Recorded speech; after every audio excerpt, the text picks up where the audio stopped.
60,000 ಖರ್ಚು ಮಾಡಿ 2 ಬಾರಿ ಬೆಳೆ ಬೆಳೆದ್ರು ಸಹಿತ ಬಿತ್ತನೆ ಆಗಲಿಲ್ಲ.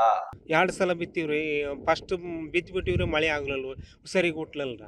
ಮತ್ತೆ ಹೊಳ್ಳಿ ಬಿತ್ತಿದ್ರು, ಮತ್ತೆ ಈ ಸೆಟನ್ ಹಂಗ ಆಗೈತ್ರಿ. ಮತ್ತೆ ಆ ಸಲನ ಈ ಸಲ ಅಂದ್ರೆ 60,000 ತನಕ ಖರ್ಚು ಮಾಡೀವ್ರಿ. 2 ಸಲ ಅಂದ್ರೆ ಏನು ಸರಿಯಾಗಿ ಹುಟ್ಟಿಲ್ರಿ.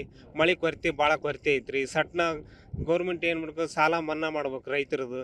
ಹೌದು, ರೈತರ ಸಂಕಷ್ಟ ಈಗ ಎದುರಾಗ್ತಾ ಇದೆ. ರೈತರು ಹೋರಾಟ ಮಾಡ್ತಿದ್ದಾರೆ.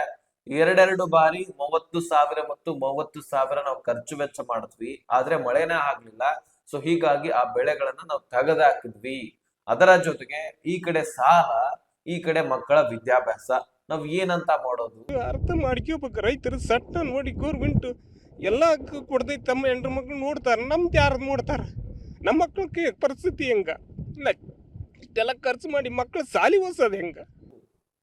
ಇದೆಲ್ಲವನ್ನು ಕೂಡ ರೈತ ತನ್ನ ಸಂಕಷ್ಟವನ್ನ ಕಣ್ಣೀರಿನಿಂದ ಹಂಚ್ಕೊಳ್ತಾ ಇದ್ದಾನೆ. ಸೊ ನೀವು ಗಮನಿಸಿರಬಹುದು ಸ್ನೇಹಿತರೆ, ಇದು ಬರೀ ಒಬ್ಬ ಇಬ್ಬರದ ರೈತರ ಸಂಕಷ್ಟ ಅಲ್ಲ, ಇಡೀ ರಾಜ್ಯದಲ್ಲಿ ಪ್ರತಿಯೊಬ್ಬ ರೈತನ ಸಂಕಷ್ಟ ಇದು. ಯಾಕಂದ್ರೆ ಒಂದು ಕಡೆ ದನ ಕರುಗಳಿಗೆ ತಿನ್ಲಿಕ್ಕೆ ಹುಲ್ಲಿಲ್ಲ, ಈ ಕಡೆ ರೈತನಿಗೆ ತಿನ್ಲಿಕ್ಕೆ ಅನ್ನ ಇಲ್ಲದಾಗ ಆಗ್ಬಿಟ್ಟಿದೆ. ಯಾಕಂದ್ರೆ ಎಷ್ಟೋ ಖರ್ಚು ವೆಚ್ಚ ಮಾಡಿ ಬೆಳೆಗಳನ್ನ ಬೆಳೆದಿರ್ತಾನೆ.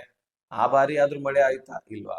ಮತ್ತೆ ನೆಕ್ಸ್ಟ್ ಮತ್ತೆ ಬೆಳೆಯನ್ನ ಬೆಳೆದ, ಈ ಬಾರಿ ಆದ್ರೂ ಮಳೆ ಆಗತ್ತಂತ, ಅಲ್ಲಿ ಕೂಡ ಮಳೆ ಆಗ್ಲಿಲ್ಲ. ಸೊ ಹೀಗಾಗಿ ಹತ್ತತ್ರ ಒಬ್ಬೊಬ್ಬ ರೈತರು ಲಕ್ಷಾಂತರ ರೂಪಾಯಿ ಖರ್ಚು ವೆಚ್ಚ ಮಾಡಿಬಿಟ್ಟಿದ್ದಾರೆ. ಸೊ ಇದಕ್ಕೆ ಅವರಿಗೆ ಫಲಾನೇ ಸಿಗ್ಲಿಲ್ಲ. ಒಂದು ಕಡೆ ಸಾಲ ತೀರಿಸ್ಲಿಕ್ಕೆ ಆಗ್ತಾ ಇಲ್ಲ, ಬಡ್ಡಿ ಹಾಗೆ ಹೆಚ್ಚಳ ಆಗ್ತಾ ಇದೆ. ಇದ್ರೆಲ್ಲಂದ್ರಿಂದಾಗಿ ಸರ್ಕಾರದಿಂದ ರೈತ ತತ್ತರಿಸಿ ಹೋಗ್ತಾ ಇದ್ದಾನೆ. ಸರ್ಕಾರ ಏನಾದ್ರೂ ಪರಿಹಾರ ಕೊಡುತ್ತೆ ಅಂತ ಇಲ್ಲಿವರೆಗೂ ಕೂಡ ಕಾಯ್ತಾ ಇದ್ದಾನೆ. ಆದ್ರೆ ಇಲ್ಲಿ ಕೂಡ ಇನ್ನೂ ಪರಿಹಾರ ಅಂತ ಘೋಷಣೆ ಆಗಿಲ್ಲ. ಇಂತಿಷ್ಟು ಜಿಲ್ಲೆಗಳು ಬರ ಪೀಡಿತ ಜಿಲ್ಲೆಗಳಂತ ಇನ್ನೂ ಕೂಡ ಘೋಷಣೆ ಆಗಿಲ್ಲ. ರೈತರಿಗೆ ಸಾಲ ಮನ್ನಾ ಮಾಡ್ತೀವಿ ಎನ್ನುವಂತಹ ಭರವಸೆಯನ್ನು ಕೂಡ ಇನ್ನು ಡಿ ಕೆ ಶಿವಕುಮಾರ್ ಅವರು ಕೊಟ್ಟಿಲ್ಲ ಅಂತ ರೈತ ಪರದಾಡ್ತಾ ಇದ್ದಾರೆ.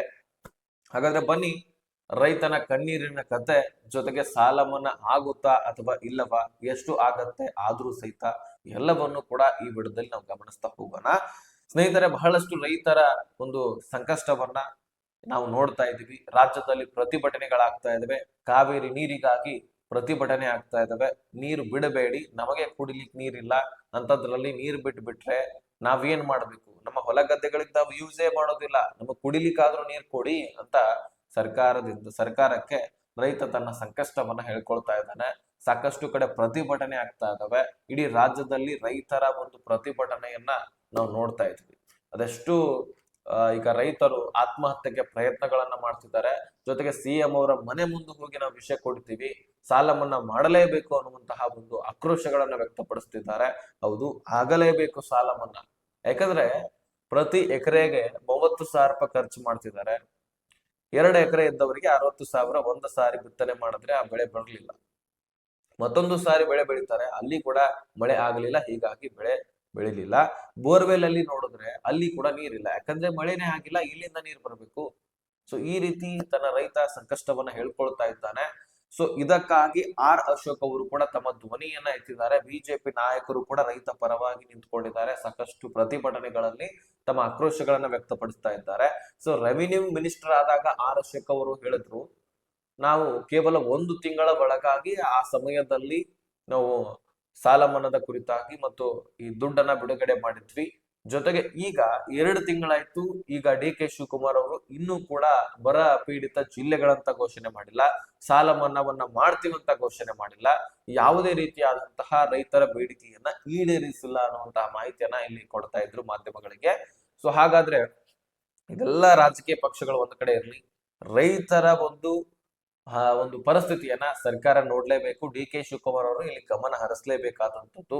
ಯಾಕಂದ್ರೆ ಎಷ್ಟೇ ಬೆಳೆ ಬೆಳೆದ್ರು ಸಹಿತ ಫಲ ಸಿಗ್ತಾ ಇಲ್ಲ. ಮಕ್ಕಳ ವಿದ್ಯಾಭ್ಯಾಸ, ಹಸುಕರುಗಳಿಗೆ ಹುಲ್ಲಿನ ವ್ಯವಸ್ಥೆ, ಇದೆಲ್ಲವೂ ಕೂಡ ಮಾಡ್ಕೊಡ್ಬೇಕು. ಗೋಶಾಲೆಗಳಲ್ಲಿ ಹುಲ್ಲಿನ ವ್ಯವಸ್ಥೆ ಮಾಡ್ಕೊಡ್ಬೇಕು. ಅದೆಷ್ಟೋ ಗೋಶಾಲೆಗಳಲ್ಲಿ ತಿನ್ಲಿಕ್ಕೆ ಆ ಹಸುಕರುಗಳಿಗೆ ಹುಲ್ಲೇ ಇಲ್ಲ. ಅದಕ್ಕಾಗಿ ಆ ವ್ಯವಸ್ಥೆಗಳನ್ನ ಬೇರೆ ರಾಜ್ಯಗಳಿಂದಾದ್ರೂ ತಂದು ಕೊಡುವಂತಹ ಒಂದು ಕೆಲಸವನ್ನ ಮಾಡಬೇಕು. ರೈತ ಸಂಕಷ್ಟಕ್ಕೀಡಾಗಿದ್ದಾನೆ. ಈ ಒಂದು ಸಂದರ್ಭದಲ್ಲಿ ಆತನ ಕೈ ಹಿಡಿದ್ರೆ ಆತ ಮುಂದಿನ ದಿನಗಳಲ್ಲಿ ತನ್ನ ಜೀವನವನ್ನ ಮತ್ತೆ ತಾನೇ ನಡೆಸ್ಕೊಳ್ತಾ ಹೋಗ್ತಾನೆ. ಈ 1 ಬಾರಿ ಬರ ಬಿದ್ದಿದೆಯಲ್ಲ, ಈ ಬಾರಿ ಆದ್ರೂ ಸರ್ಕಾರ ಆತನ ಕೈ ಹಿಡಿಲೇಬೇಕಾಗಿದೆ. ಯಾಕಂದ್ರೆ ಬರೀ ಗ್ಯಾರಂಟಿ ಅಂತ ಕುಂತ್ರೆ ಆಗೋದಿಲ್ಲ. ಆ ರೈತನ ಬೆಳೀತಕ್ಕಂತಹ ಅನ್ನವನ್ನ ನಾವು ತಿಂದು ಬದುಕ್ತಾ ಇರ್ತೀವಿ. ಅದಕ್ಕಾಗಿ ನಾವಷ್ಟೇ ಅಲ್ಲ, ರಾಜಕಾರಣಿಗಳು ತಿನ್ನೋದೇ ಅದೇ. ಅದಕ್ಕಾಗಿ ಅವರ ಬಗ್ಗೆ ಒಂದ್ ಸ್ವಲ್ಪ ಗಮನ ಹರಿಸಬೇಕು. ಇದು ನಮ್ಮ ಅಭಿಪ್ರಾಯ, ನಮ್ಮ ಅನಿಸಿಕೆ, ನಮ್ಮ ಒತ್ತಾಯ ಅಂತಾನು ಕೂಡ ಅನ್ಕೊಂಡ್ರು ತಪ್ಪಾಗ್ಲಿಕ್ಕಿಲ್ಲ. ಈಗ ಬಹಳಷ್ಟು ಚರ್ಚೆಗೊಳಗಾಗ್ತಾ ಇರುವಂತದ್ದು ಸಾಲ ಮನ್ನಾ ಅಂತ. ಸ್ನೇಹಿತರೆ, ನಮ್ಮ ಒಂದು ಅನಿಸಿಕೆ ಕೂಡ ಸಾಲ ಮನ್ನಾ ಆಗಬೇಕು, ಬೆಳೆ ಹಾನಿ ಪರಿಹಾರ ಸಿಗಬೇಕು, ಎಕರೆಗೆ 50,000ದಂತೆನೂ ಕೂಡ ಸಿಗಬೇಕು ಅಂತ ಇದೆ. ಒಟ್ಟಾರೆಯಾಗಿ ಎಲ್ಲರದ ಬೇಡಿಕೆ ಕೂಡ ಅದೇ ಆಗಿದೆ. ಸೊ ನಾವು ಈಗ ರೈತರ ಒಂದು ಸಂಕಷ್ಟವನ್ನ ನೋಡ್ತಾ ಇದೀವಿ, ಯಾವ ರೀತಿಯಾಗಿ ರೈತ ಪರದಾಡ್ತಾ ಇದ್ದೇನೆ ಅನ್ನುವಂಥದ್ದು ಕೂಡ. ಅದಕ್ಕಾಗಿ ಈಗ ಸಾಲ ಮನ್ನಾ ಆಗಬೇಕು ಅಂತ ಬೇಡಿಕೆ ಇದೆ. ಇದರ ಕುರಿತಾಗಿ ಪರಿಶೀಲನೆ ಈಗ ಕೇಂದ್ರ ಸರ್ಕಾರದ ತಂಡ ಬರುತ್ತಂತೆ. ಈಗ ಪರಿಹಾರ ಹೇಳ್ತಾ ಇದ್ದೀನಿ ನಿಮಗೆ, ಯಾವ ರೀತಿಯಾಗಿ ಅಪ್ಡೇಟ್ ಅನ್ನ ಇಲ್ಲಿ ಡಿ.ಕೆ. ಶಿವಕುಮಾರ್ ಅವರು ಕೊಟ್ಟಿದ್ದಾರೆ ಅಂದ್ರೆ, ಕೇಂದ್ರದಿಂದ ಒಂದು ತಂಡ ಬರುತ್ತಂತೆ, ನಮ್ಮ ರಾಜ್ಯದಲ್ಲಿ ಬರ ಪರಿಶೀಲನೆಯನ್ನ ಮಾಡ್ತದಂತೆ. ಯಾವ ತಾಲೂಕುಗಳು ಬರ ಪೀಡಿತ ಇದಾವೆ, ಯಾವ ಜಿಲ್ಲೆಗಳು ಬರ ಪೀಡಿತದಿಂದ ಬಳಲ್ತಾ ಇದಾವೆ, ಆ ಎಲ್ಲ ಜಿಲ್ಲಾ ತಾಲೂಕುಗಳನ್ನ ಈ ಜಿಲ್ಲೆಗಳು ಬರಪೀಡಿತ, ಈ ತಾಲೂಕುಗಳು ಬರಪೀಡಿತ ತಾಲೂಕುಗಳಂತ ಕನ್ಸಿಡರ್ ಮಾಡಿ, ಅದರ ಆಧಾರದ ಮೇಲೆ, ಅದರ ಮಾನದಂಡದ ಆಧಾರದ ಮೇಲೆ ನಿಮಗೆ ಸಾಲ ಮನ್ನಾ ಮತ್ತು ಬೆಳೆ ಒಂದು ಬರ ಪರಿಹಾರವನ್ನ ಕೊಡಲಾಗತ್ತೆ. ಏನು ಬರ ಬರ್ತಾ ಇದೆ, ದಾಖಲೆಗಳನ್ನ ಸರಿಯಾದ ರೀತಿಯಲ್ಲಿ ಸರ್ಕಾರಕ್ಕೆ ನೀಡಬೇಕು. ಅದನ್ನು ನಾವು ಸೆಂಟ್ರಲ್ ಗವರ್ಮೆಂಟ್ ಕೊಡಬೇಕು. ಅವರು ಟೀಮ್ ಬರ್ತಾರೆ, ಟೀಮ್ ಬಂದಾದ್ಮೇಲೆ ನಾವು ಎಲ್ಲೆಲ್ಲಿ ಬರ ಘೋಷಣೆ ಮಾಡಬೇಕು ಅಂತ ಅದನ್ನ ಸೈಂಟಿಫಿಕ್ ಆಗಿ ನಾವು ಮಾಡಬೇಕು. ಜೊತೆಗೆ ಈಗ ಬೆಳೆ ಹಾನಿ ವಿಮೆಗೆ ಅರ್ಜಿ ಕರೆದಿದ್ರು, ಅಲ್ಲಿ ಯಾರು ಅರ್ಜಿ ಸಲ್ಲಿಸಿದ್ರಿ ಅವ್ರಿಗೂ ಕೂಡ ಜಮಾ ಆಗತ್ತೆ.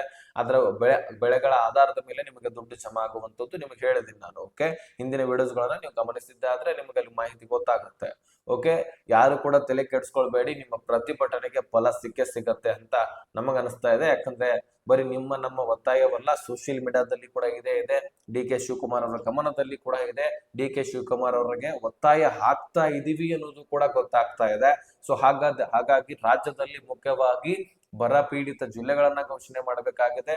ಬರ ಪೀಡಿತ ಜಿಲ್ಲೆಗಳಲ್ಲಿ ಇರ್ತಕ್ಕಂತಹ ರೈತರಿಗೆ ಸಾಲ ಮನ್ನಾ ಮತ್ತು ಬರ ಪರಿಹಾರವನ್ನ ಕೊಡಬೇಕು ಅನ್ನುವಂತಹ ಬೇಡಿಕೆಗಳು ಹೆಚ್ಚೆಚ್ಚಾಗಿದೆ. ಕಾವೇರಿ ವಿವಾದವನ್ನ ಬಿಟ್ರೆ ಬೇಡಿಕೆ ಇವೇ ಸಿಗುವಂತದ್ದು. ಅದಕ್ಕಾಗಿ ರೈತರಿಗೆ ಒಂದು ಬರ ಪರಿಹಾರ ಜೊತೆಗೆ ಸಾಲ ಮನ್ನಾ ಆಗುವಂತಹ ಎಲ್ಲ ಸಾಧ್ಯತೆಗಳು ಕೂಡ ಇದ್ದಾವೆ. ಒಂದ್ ಸ್ವಲ್ಪ ದಿನ ವೇಟ್ ಮಾಡ್ಬೇಕು ನಾವು. ಈಗಾಗಲೇ ಮಾಧ್ಯಮದವರು ಕೂಡ ಕೇಳಿದ್ರು, ಮಹಾರಾಷ್ಟ್ರದಲ್ಲಿ ಸಾಲ ಮನ್ನಾ ಆಯ್ತು, ಸಬ್ಸಿಡಿ ಆಯ್ತು, ಜೊತೆಗೆ ಈಗ ತಮಿಳುನಾಡಿನಲ್ಲಿ ಕೂಡ ಸಾಲ ಮನ್ನಾ ಆಯ್ತು. ಹಾಗಾಗಿ ಯಾರು ಕೂಡ ವರಿ ಮಾಡ್ಕೊಳ್ಬೇಡಿ, ಅದ್ರ ಬಗ್ಗೆ ಎಲ್ಲವೂ ಕೂಡ ಡಿ.ಕೆ. ಶಿವಕುಮಾರ್ ಅವರ ಕಿವಿಗೆ ಬಿದ್ದಿದೆ.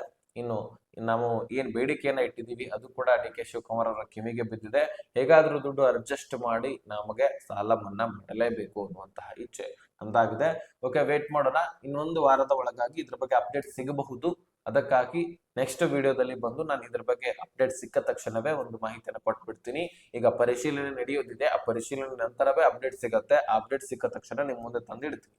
ಓಕೆ, ಇನ್ಫಾರ್ಮೇಶನ್ ಎಲ್ಲ ರೈತರಿಗೆ ಶೇರ್ ಮಾಡಿ, ಹಾಗೆ ಸಬ್ಸ್ಕ್ರೈಬ್ ಮಾಡಿ, ಮತ್ತೆ ನೆಕ್ಸ್ಟ್ ಮಾಹಿತಿಗಾಗಿ ನೋಟಿಫಿಕೇಶನ್ ಆಲ್ ಅಂತ ಸೆಟ್ ಮಾಡ್ಕೊಳ್ಳಿ.